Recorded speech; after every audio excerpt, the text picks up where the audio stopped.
So there's an authority, a system of authority in place in this realm, Yeah. the Matrix, and like Satan has been made the ruler of this dark world. There are rulers of the Matrix as well, and they are the ones in authority in that realm. Yeah. But you've been given power and authority, right, to operate, even though we're not ultimately where we're going to end up. Yeah. In a redeemed place with you, and I'm flip-flopping back and forth between the Matrix and our spiritual reality. Because that's just, it's a metaphor. We are not yet there where we're ultimate, when the war's not over. Right. Jesus has not come back yet. But we're given power and authority to operate in the now, in the middle, in the not yet. And just like Neo, everyone that stood their ground, we have tried to run away, we've tried to avoid them, every agent, but everyone that stood their ground and fought an agent has died.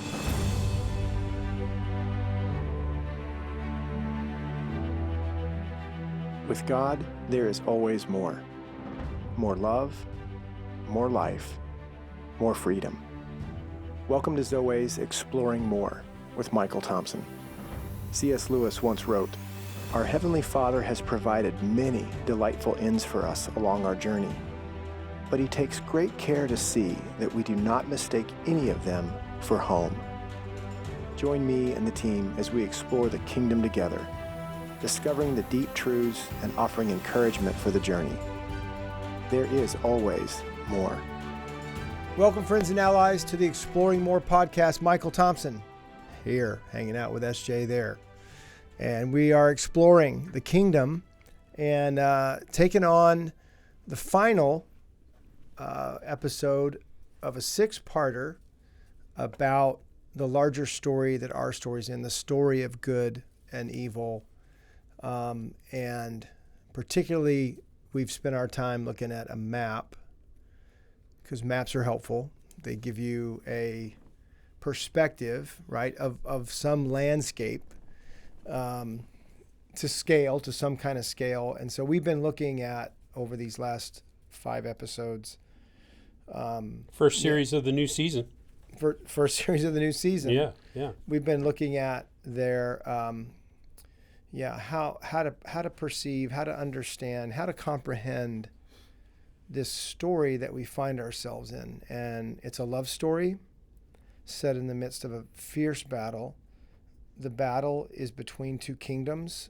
Again, one that is for us, that loves us, the kingdom of God, Christ's kingdom, and the kingdom of light, opposed by, the kingdom of darkness. And so we've spent a lot of time looking at these different elements. And last week we made our installment regarding the significance and the importance and the centrality of the heart, the biblical heart. And if you missed that, definitely want to invite you to go back to that and see also the biblical theology of the heart. Andy can put that down in the lower thirds again.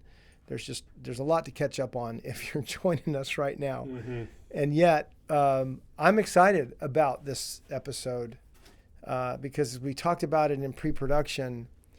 This episode is about, well, where do we go from here? Or what do we do now? Right. Thanks for the map. So, it's super cool. What do I do with it? Right. And I'm going to give you a one-word answer. Ask it again. Thanks for the map. It's super cool. What do I do with it? Training. Mm-hmm. When we come into something new, there is usually an element, an aspect, a reality of training. Yeah. Of learning how to navigate, of learning how to put that together, of learning how to take that apart, of learning how. Mm-hmm. And so that is what this episode is about. And I thought I'd start this episode before we take our break. I want to go to, but before we go to the break, I want to go to a film clip from a story called The Matrix. Yeah. And it's an old story. It's an old story now.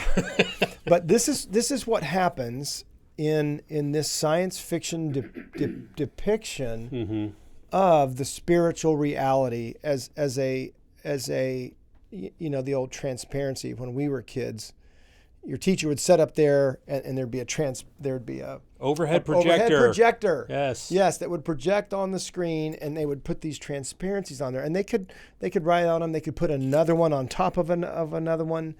So that's what the Matrix is. It is this story that depicts the physical realm, which is important, but it brings the overlay, the transparency over it, so that you can see the spiritual realm. This is the closest thing we have. It's definitely the only thing I know of in a series of science fiction that we would have in something like The Lord of the Rings, where for Tolkien, the Middle Earth, there was no veil between the physical realm and spiritual realm. So when you have elves and orcs, you have demons and angels in the landscape, on the landscape of men. Same with Narnia. When the children go through the wardrobe, they enter into Narnia. It's not the only way that those stories work. There's a lot of other ways in which the intersection between physical and spiritual can be, I don't know if the word's breached, SJ, or it can be, it can be seen. That step that you kind of push through, and now you're not in Kansas anymore. Yeah. So the Matrix is that kind of story, and Neo knows something's not right, or another way to say that, Neo knows something's wrong, and he knows there's something more that exists. He just doesn't know what it is or how it works. Yeah. And so that's the story of the Matrix. Neo means new man, and that's exactly what happens to Thomas Anderson. Mr. Anderson. So he is woken up to the reality of the red pill, blue pill. That's another scene before this. Takes the red pill and sees how deep the rabbit hole goes. So now he's on the other side. And where he couldn't see this other realm before from where he was positioned, now because he's positioned in this greater realm, we'll call it, he can actually, he's awake. He can see it all. He can, but he's not used to this. He's not used to the greater realm. And so that is where the training comes. So he's going to enter into training. Another thing, we were talking about computers last time. This is fascinating to me about this film and why it's so important to this subject. This is about programming. This is about what has been programmed in you. Yeah. That is stored in your heart, that is not good, is not helpful. I mean, I know we used malware. Right. We used to be so concerned about the kind of things that got put in or on our computer, like getting a virus. We don't bring our phones into the studio, but now, oh my gosh, it's Robin and I got on something on Instagram, and I wanted to buy these shoes, and Wells Fargo wouldn't let me. So we did it again. Wouldn't let me. We did it with her card. Wouldn't let me. Instead of being mad, you think I'd get it before 3 times. Get the notification from Wells Fargo. Fraud detection. Yeah. And we shut down. Wells shut down our cards, and we were issued new cards. Huge inconvenience, but not near as inconvenience as somebody taking, I was going to say thousands, but seldom do we have. Depends on when they get us during the month. Right. Hundreds and hundreds of dollars and access to our accounts. I mean, right now I am getting at least 3 spam calls a day because I looked into a refinancing or a home equity thing. I mean, I didn't even finish the application. I decided, I think, I just backed away. I did not submit it. Yeah, but you went past the point where you put your number in. They are relentless. And it's a computer. It's not a person calling me because I get their voicemails. 2 out of 3 of them leave a voicemail. Mm-hmm. So what I'm saying is, crap, we have security on a lot of different things, and we're trying to keep up with the security levels that we need to keep our things safe. And to last week and even to this session episode today, I would say, SJ, most of us don't have any monitoring, any security system on our hearts, on our souls, on our minds. We all know, or not everybody, but Proverbs 4:23, above all else, guard your heart, for it's the wellspring of life. Yeah. How are we doing that? And not very well. Not very well. In general. And the traffic, the barrage, the amount of things that are attempting to get your attention. Mm-hmm. And after they get your attention, they want to get your allegiance or alliance, or they want to get you further into. They want you to subscribe to what they have to offer. Yes, man. And so, before there were such things as the algorithms and our not genetic print, but our your carbon imprint. Yeah. So, and it's even crazier because now you and I could talk about dog food or kitty litter or something for a few minutes, and the odds of it showing up on our phones as an ad in one of our social media platforms is likely. Pretty good. Yeah. So there's surveillance. We're being watched. We're being monitored, and we don't typically. I haven't until a decade or so ago 20 years ago now, began to be trained up in the ways of vigilance, of intentionality, discernment. We're going to talk about that too, discernment, as we talk about training. So I'm going to save the clip for after the break, because this has all been great introduction. We'll come back and play the clip, and then you're up. I want to get your reaction in the context of everything we just talked about in the introduction. So we'll be right back on the Exploring More podcast. And we'll know if you've stopped watching. That's right. And if you've signed off, You're being know. surveilled. That's right. That's not true. I don't think that's true. We'll see you in a minute.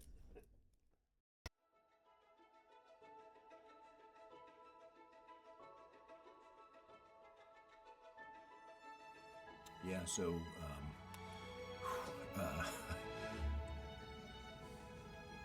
possibly one of the most profound moments of my life, really. It was up at one of the old Top Gun events in the mountains up in Virginia, and I remember just really struggling, sitting up literally on top of the mountain. I hiked up there that day, looking out over the camp, and it's beautiful, and feeling like I was in the presence of so many men that had such a connection with God. That what's wrong with me? Why doesn't God ever talk to me? Like all these guys are talking about this great experience. And so I spent some time reflecting on that.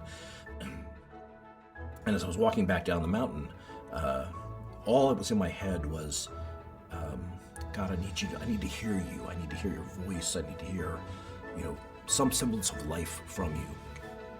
And as I'm walking, I literally start hearing this running water in the middle of coming down a mountain. I mean, there's not really anything around but brush. It's a mess, and my legs are getting all torn up by the brambles, and I hear this running water, and so I'm thinking, God, this is crazy. And I start to walk over towards it, towards the sound, and find this running creek of just amazing, beautiful spring water, a nice mountain spring that shouldn't have been there. And in my head, I was thinking about God and, the sort of the analogy of the river of life and all these things, and then there's this water in the stream, and all of this is happening at once, but I'm thinking to myself, just like show me some kind of light, Lord, show me light. I'm almost the movie, what's the movie with Bruce Almighty where, show me a sign, and he keeps going by the billboards every time, and he never, just show me a sign, and the signs are all over, like falling off of trucks. It was that silly almost that I in my head phrased the words, I just need a light or something from you. And I look down in the stream, there's literally a yellow flashlight sitting in the bottom of the stream. I'm not making this up. And I was just, and so in my head, I'm just questioning, this is so stupid. There's no way this is actually happening. And I sort of made this condition with myself. If I pick up that flashlight, it works. This is real. Dude, I swear, I picked up that flashlight, flipped it. It was a pelican light covered in moss. It shone a light as clear as could be. And it was just amazing. And I kind of heard, felt, experienced, I hear you. I see you, and I've got something for you. It was just amazing, and I've been off ever since. Like, you can't come back from that. It was pretty wonderful and pretty powerful.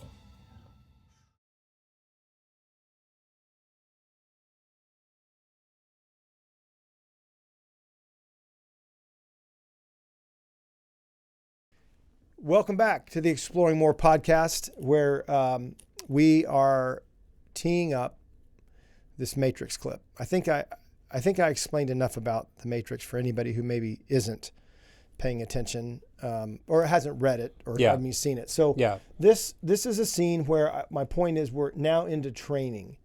Morpheus is his trainer, is his Neo's trainer, is Neo's Gandalf.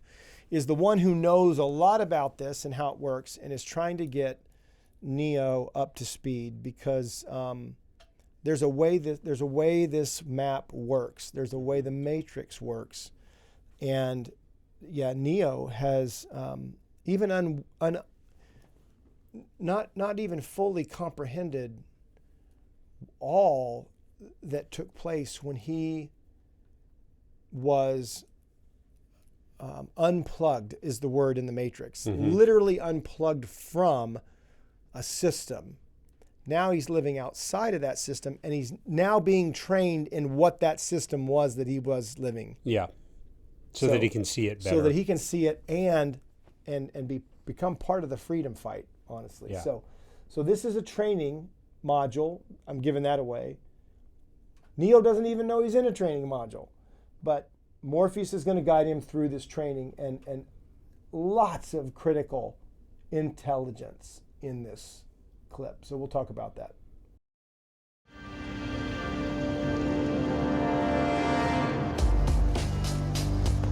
The Matrix is a system, Neo. That system is our enemy. When you're inside, you look around, what do you see? Businessmen, teachers, lawyers, carpenters. The very minds of the people we are trying to save. But until we do, these people are still a part of that system, and that makes them our enemy. You have to understand, most of these people are not ready to be unplugged. And many of them are so inert, so hopelessly dependent on the system, that they will fight to protect it.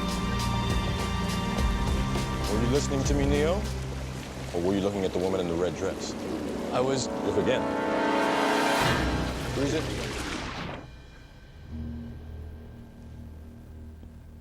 This isn't the Matrix. No.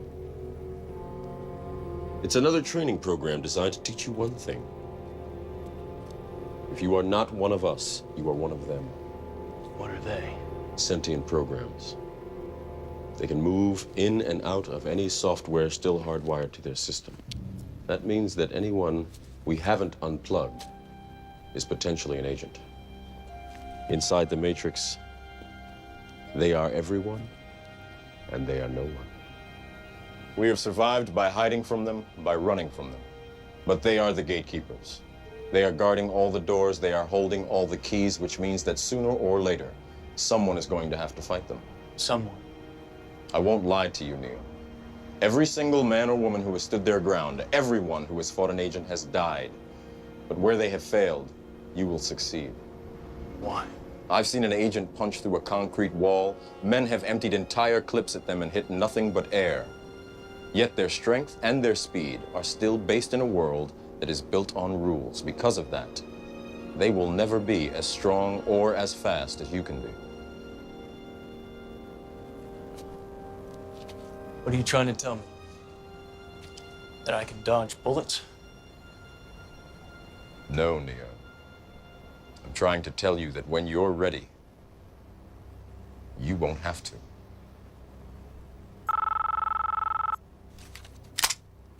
We got trouble. Oh, I remember those phones, man, those slide phones. When they'd open up. Oh, I wanted one of those so bad back then. Anyway. I mean, the very last second there, before I didn't let it keep playing, he picked, the phone that slid, Yeah. we got trouble. Yep. So even during training, even during this thing that Neo's going through, the war is going on. Mm-hmm. And we saw that in World War II. I mean, they're being trained, the war's going on. Yeah.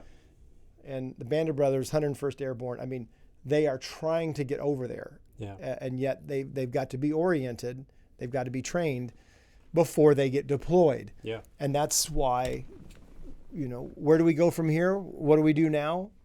It's training. Yeah. Training, learning how it works and how to engage and how to enter in.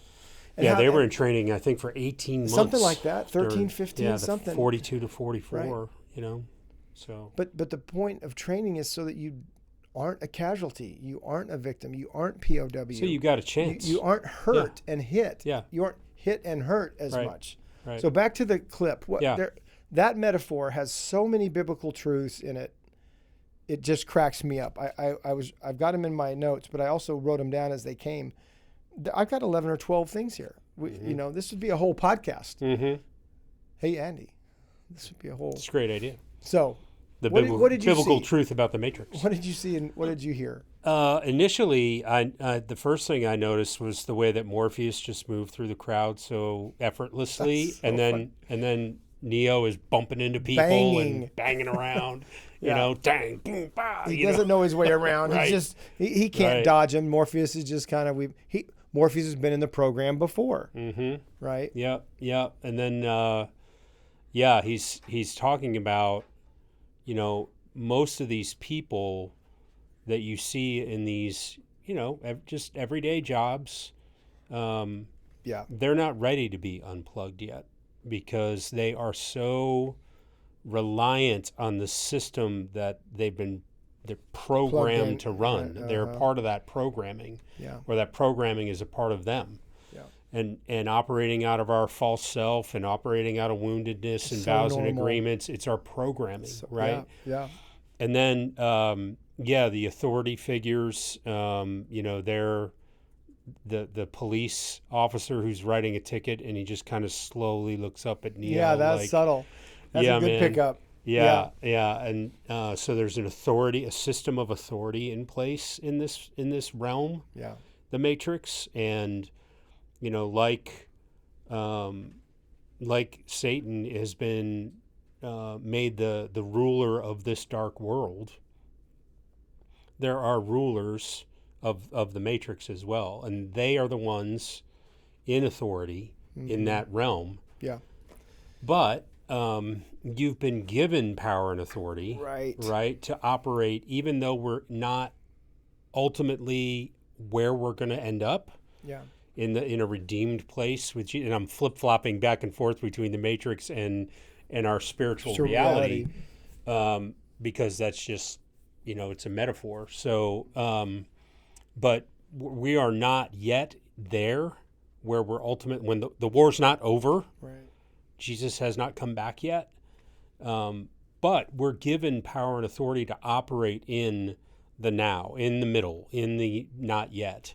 And just like Neo, and he just needs to understand everyone that stood their ground. We have tried to run away. We've tried to avoid them, every agent. But everyone that stood their ground and fought an agent has died. And he says to Neo, that I don't think that's what will happen to you. Yeah, where everyone else has failed, you will succeed. Right, because they are bound by the rules of the system. Programs. They're the plugged into programming. the program. Yeah, they're part of the program. But you can operate outside of that programming. And yet, according to the rules, that's what was a huge part of Morpheus's message. I love. He said, so it's ironic that for our dudes, brothers that are watching, this is a great clip because here she comes. Right? The distraction. This distraction, this temptation. Neo just kind of follows her around. Yeah, And duh. Neo, were you listening to me? Yeah. Or are you looking at the woman? Look again. And when he looks again, there is the agent. Right, with the gun in his face. With the gun. And he says, freeze it.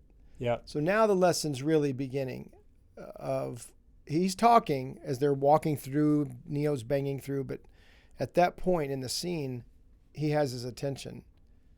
Freeze it. Wait, this isn't the Matrix? No. You're not ready for the Matrix. This is a training program. Designed to teach you one thing. If you're not one of us, you're one of them. Huge. Mm-hmm. And what he means by that, to your point, in the biblical reality of the New Testament and how this works, that people who are believers or non-believers can be so false self-dominant that, the enemy has a portal. The enemy has a way with them, a programming in them that they're going to just react and respond and live in a way that they've been programmed to live. They have intel on you. That's why Neo had to be unplugged from the Matrix so that now he could be reprogrammed by the truth. This is what Jesus is saying when he's saying you'll experience the truth, and when you do, it's going to set you free from these operating systems, from the prince of this dark world. And we've got a little bit of time today to go into some more of that, but that is what the training is about, so that you can exercise your power and authority in this physical realm and spiritual realm that are so intertangled and intertwined. Yeah. These sentient programs, though, that is the code for these foul spirits, these dark forces, these demonic presence. And the fact that the red dress turned into an agent that's going to shoot him, well, yeah, there's way more metaphor reality into that this is David's and Bathsheba. We talked about Solomon last time, taking wives from this is a whole other incredible conversation of where and how at some of the deepest levels of intimacy are corrupted. And so and used by the enemy. Of course, exactly. Yes. Thanks for saying that. Yeah. Did you catch it this time? This is such an interesting thing. Morpheus says, right now, they hold the doors and the keys. They're holding all the keys. So we've talked about Jesus in Matthew 28 cutting keys. Yeah. So if they have the doors and the keys, it means they have the upper hand. Yeah. They have the power and the authority. Right. And they do until they don't. Yeah, that's what I found so interesting too, man, is, the idea, wait, are you saying that I can dodge bullets? No, when you're ready, you won't have to dodge bullets. So the idea of the progression of his training is very similar to the progression of our training in the spiritual realm. Like you're just becoming aware, becoming oriented to kind of where you are, what your enemy is doing, how they're working against you. And then you start to unravel how they've worked against you and what they've taught you to believe. Yeah. Right. So throughout the movie, like pointing over there, like that, it's still there. Throughout the movie, and in that clip in particular, he says that they hold the power, and everyone who has stood their ground has died because those people have not been trained to the level that Neo will be trained. Right. Yeah. And what happens later in the movie? He runs away. He fights. First, he runs from the agents. Because everybody's running. Yeah. Uh-huh. And he fights a little bit because he gets cornered, but he gets away and gets out. Then the next time he actually fights Smith in the subway. Do you remember? Yeah. And gets out again, actually triumphs over Smith at that point, but he's still fighting the fight on the agent's terms. So the agent still has the upper hand. Finally, at the end of the film, the agents actually catch him and shoot him. Yeah. And he flatlines in real life and in... What happens in this realm plays out in this realm. Plays out in that realm. But then he starts to believe, and when he is resurrected and he can see it all. And now he understands his power and authority fully. Yeah. And doesn't have to dodge bullets. He can just Do you remember stop how... them. So... Yes to everything you said, and the evolution. Anyway, we can operate and live that way, but not without. And it's okay. It's not without the trial and errors. Right. Not without the training. Oh, he's not without. It's full of it. Full of trial and error. All of it. It's so full, and at the same time, there's this love story with Trinity. You know, Morpheus is guiding and trying to help him grasp this. I saw recently Morpheus, the Lawrence Fishburne being interviewed. Yeah. He said, who was the interview? I saw the same thing. It's who he was interviewed by. Oh, I can't remember his name. He's the scientist. Anyway, it was interesting because he was talking about how it's an allegory for what he says the Jesus mythology. Yes. Is how Lawrence Fishburne refers to it. We know it's not mythology, but it's interesting. He says Morpheus is John. C.S. Lewis says it's the truest myth of all. That's true. That's right. I forgot about that. Yeah. So go ahead. But he says Morpheus is John the Baptist. Great. Yeah. In the movie. 100%. Right? Yep. The forerunner. Yes. Precursor to the herald. And that's in particularly a Neo story. You know, he is going to become the Christ, and it gets a little weird into Matrix. Yeah, 2 don't and watch 3. the second and third ones. But the Matrix Revolution, the more recent one, absolutely spot on, fascinating as they go. I don't back think I've into, seen that one. Oh man, we should watch. It's probably it together. 10 years old now. We should get on the back deck and watch that together. Yeah. But yes, Morpheus and Neo and Trinity. All of that is pointing to, and it's a parable that points to our power and authority in the kingdom. It points to all the characters that are represented on the map and how we can operate. And the symbolic similarities and realities are ridiculous. Jesus brings his friends close. He gives them. He anoints them, he knights them, he commissions them, however you want to say it, and says, all right, now you guys go out in pairs and you do what I've been doing. Yeah. You know, let me blow on you, or let me anoint you to do it. I'm telling you, I'm giving you my power and authority, the things you've seen me do. Now you go do, and then come back and tell me how it goes. Yeah. They come back, they're like, Jesus, it's awesome. That was awesome. So that's the part we're talking about in this episode, friends, is training and learning how it works, and then learning how to work it is, and you see this with any and all craftsmen, any and all. I think of Billy and his work with metals and how accomplished he is now at what's the more precious metal now that the Damascus steel, you know, and he won Forged in Fire. He won that 5-6 years ago. He's better now than he was then. Oh yeah, for sure. I mean, he still produces things on Instagrams. I've seen, and this is how the progression should go.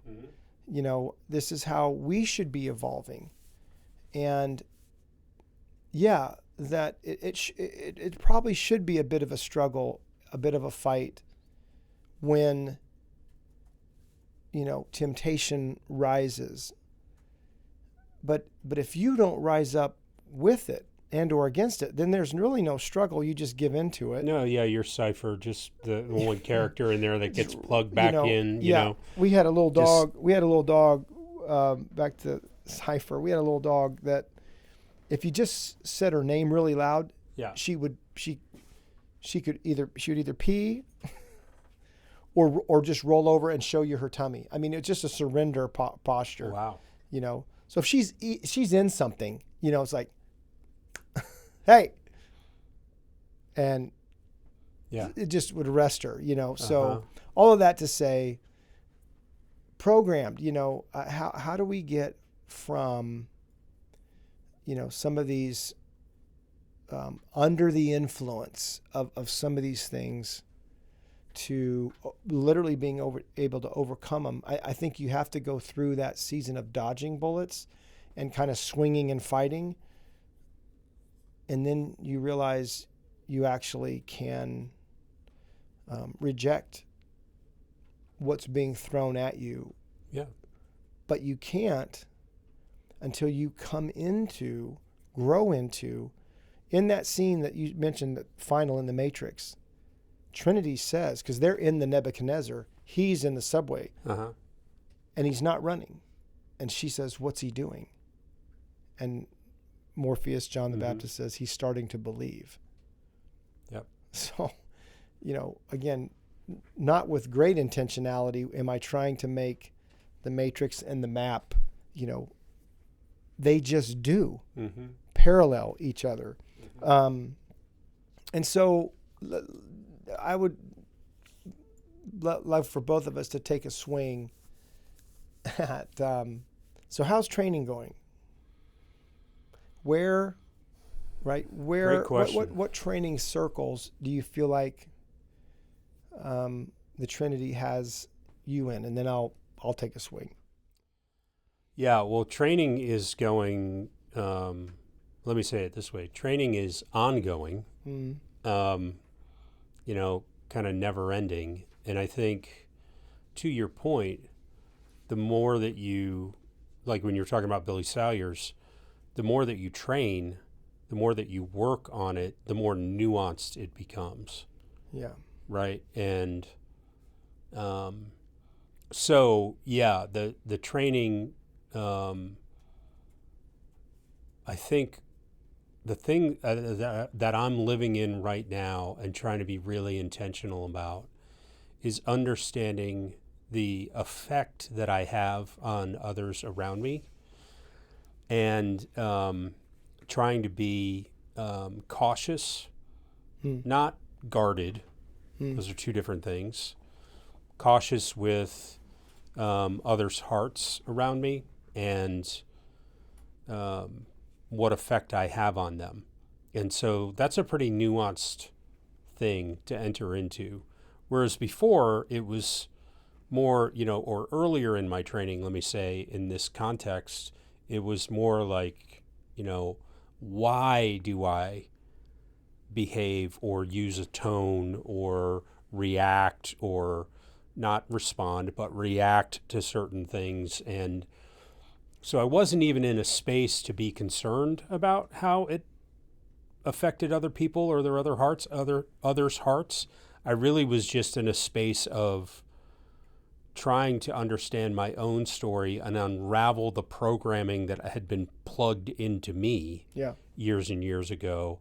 But now that I've done some of the work of unraveling those things and being free from them, now it's more, okay, what's the nuanced aspects of that may linger around a little bit with, you know, let's just say, for example, my tone, my demeanor, even, you know, trying not to have, you know, what they call RBF, you know, that angry look on my face, you know what I mean? So trying to smile more, trying to say things in a tone that are, you know, is not quite so forceful or intense.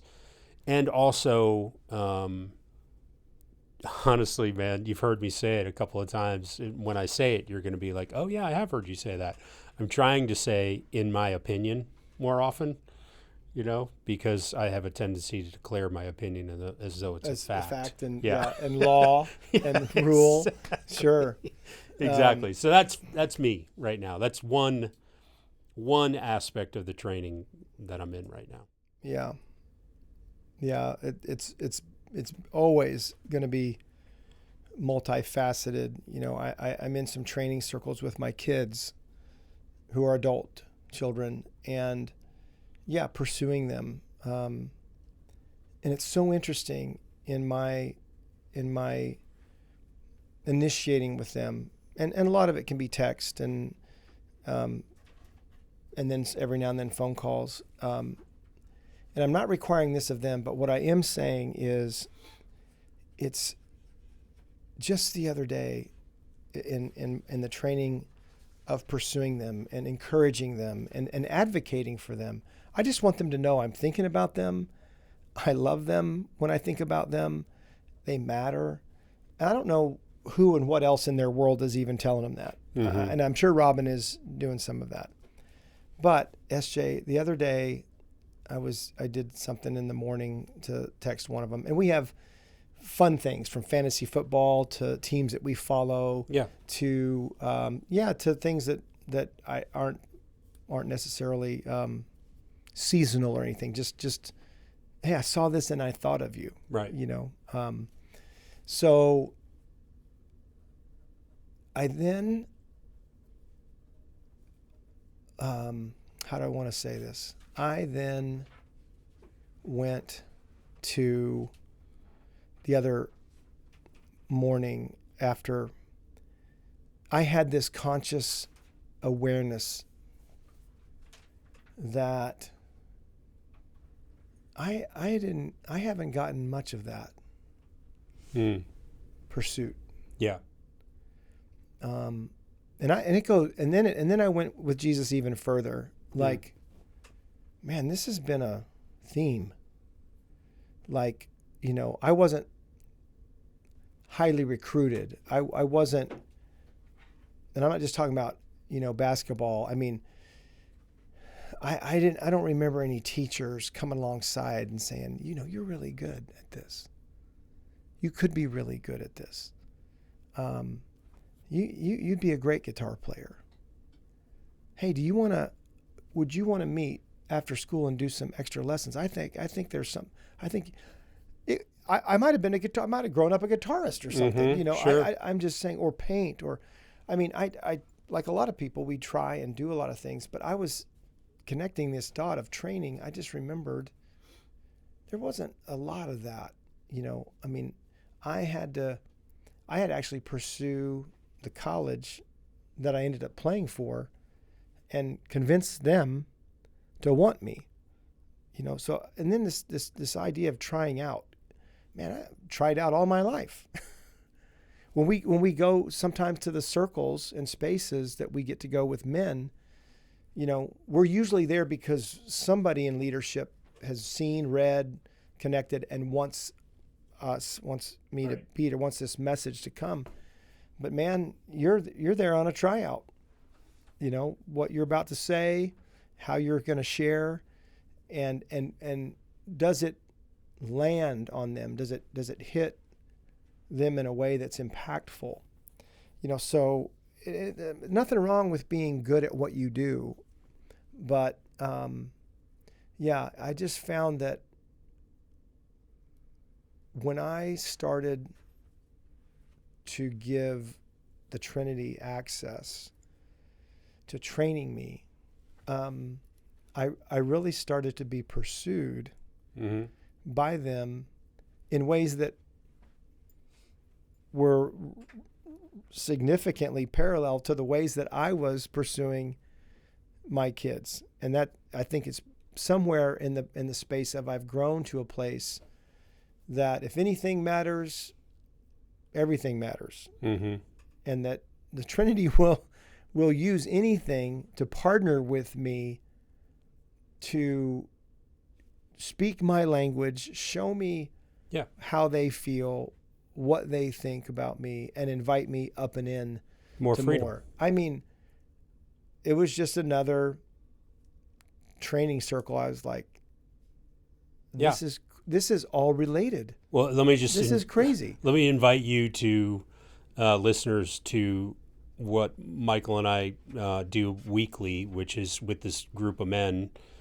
We're on his back porch. So this is like one of those back porch moments. So what I would say in response to what you just shared, which, yeah, that makes so much sense. Because I know your story. Yeah, crazy. And you are an inviter, includer, and encourager. And I'm excited to hear, in this new nuanced part of your training and journey, what is the Holy Spirit, what's the Trinity going to tell you? Mm-hmm. Yeah, some of that you're doing, Michael, because that's how you want to be treated. Some of it's your glory and how we made you. It's connected. Right? And that nuanced way of, because I think a lot of us anyway, not all of us, but a lot of us will do the things that we would love to be done for us. 100%. To be done for us, right? Yep. Sometimes we do the things that were done for us because we experienced it, we can offer it. But there's that other side, 100%. Yeah, the strings attached part. That you can do from a place of want and desire. Let me just say this too in response. I'm in the same boat, dude. In the same boat, and the message. Where are you? Let's find each other on this boat. Let's find each other in the boat. We can paddle in the same direction. Yours was, tryouts, work harder. I'm gonna, make sure I make the team. Yeah. Mine was, I'm just gonna figure it out, and no one's gonna ever know that I don't know what to do. Mm-hmm. Because no one's gonna show me, no one's gonna father me. Right. No one's going to come after me, pursue me. Yeah. So I don't need anybody. Mm-hmm. Yeah. And that's just brutal lie that I lived under. And it's because there's still to this day, you told me the other day that a guy called you, and I was like, that guy used to call me, and he hasn't called me in months. What's up with that? Interesting. And that, you just go to that space just that fast. Like, I'm 8 years old. What's wrong with me? Why not me? Right. Yeah. I again, it's challenging, but it's where we want to go with exploring more conversations and the opportunity to kind of step out of the theology and some of the lessons and get into the reality, because if you can't connect these dots, they don't get connected. Yeah. And I want to get back to one more piece. So the training, there's a few passages and places that have a lot that speak a lot about training, but I just want to hit Galatians 5. Yeah, sure. If this is what the fruit of the Spirit is, then start here. These are probably the major training circles. Yep. Training you on being loved, how to love and be loved. Yeah. Joy, what joy is in the midst of circumstances. Peace, having a settled heart, being at peace, calm, patience, goodness, kindness, faithfulness, and self-control.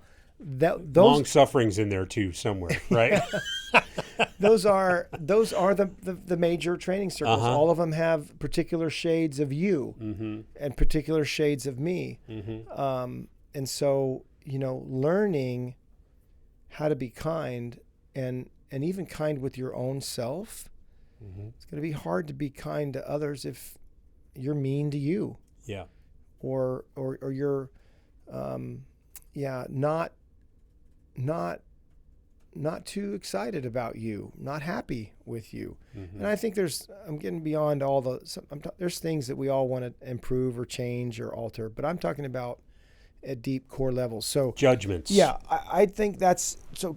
If you said, MT, where's training start? I'm answering the question before the question, but that's where it starts. Those are the things that we know the Spirit is about and that wants to produce in us so that we can join the family farm, the agricultural process, and be sowers of those kinds of seeds because they have a substance to them. Yep. And they may not as Jesus said, there's 4 kinds of soil. They may not take root the first time, but that's okay. You're not in charge of the soil. You sow. Yeah.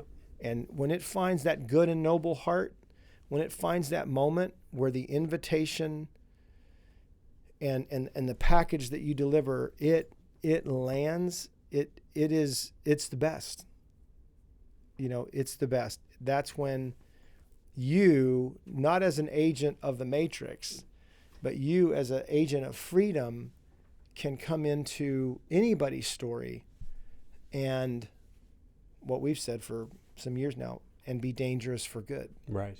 And that's what the training, is about. We've all hurt somebody. We've all been hurt by somebody.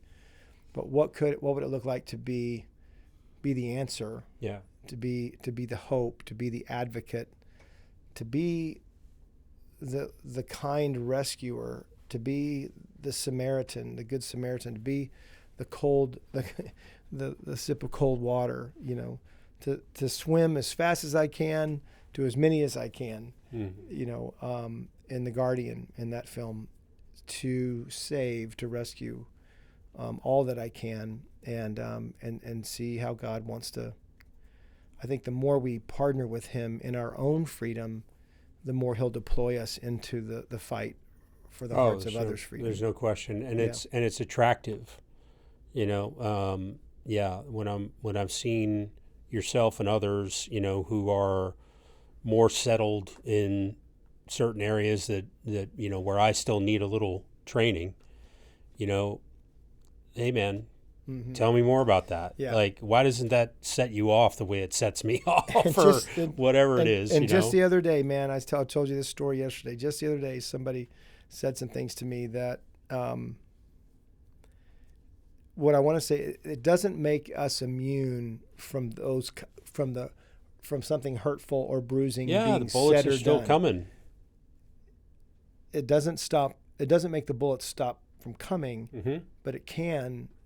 And I did kind of said, with a little energy probably, but I said, wait a minute. What are you talking about? Uh-huh. Yeah. And he said, what? And I said, are you sure you want to use those words? Mm-hmm. Because I've never heard that in my life. Right. Nobody has ever said that to me.